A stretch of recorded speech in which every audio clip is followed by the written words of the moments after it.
Naam, hapa ni kupeana elimu tu na kupeana maarifa, kwa sababu maarifa ndio kitu kinachotakana katika maisha. Nimekuja na hii talasimu ambayo ni talasimu nyingine nzuri sana, ni mujarrab. Kwa wale wanaotambua mambo ya nafalaki, kisema kitu mujarrab wanajua na maanisha nini. Hii ni mujarrab.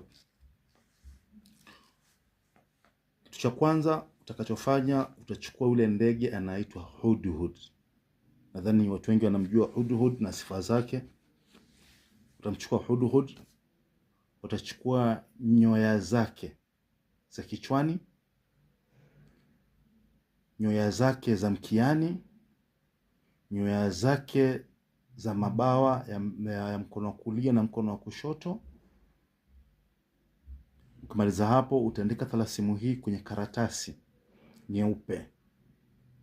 Utaandika talasimu hii kwenye karatasi nyeupe. Na talasimu hii utaifukiza na uvumba, ubani na kuzbara.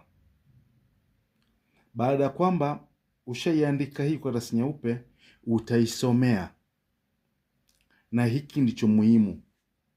Hii ukiandika, ina malaika wake, ina ruhani wake, ina majini wake wa kuifanyisha kazi. Bila haya kusomea haiwezi kafanya kazi hii.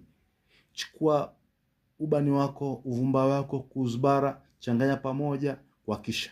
Alafu anza kusoma maneno haya.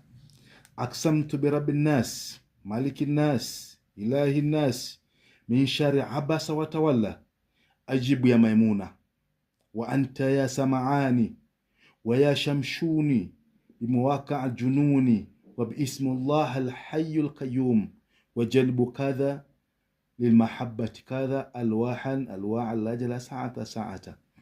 Mara 100. Mara 100. Hili ni la mapenzi. Kimaliza hapo, lifunge vizuri, tembea nalo mfukoni mwako. Utaona maajabu kwa mpenzi wako.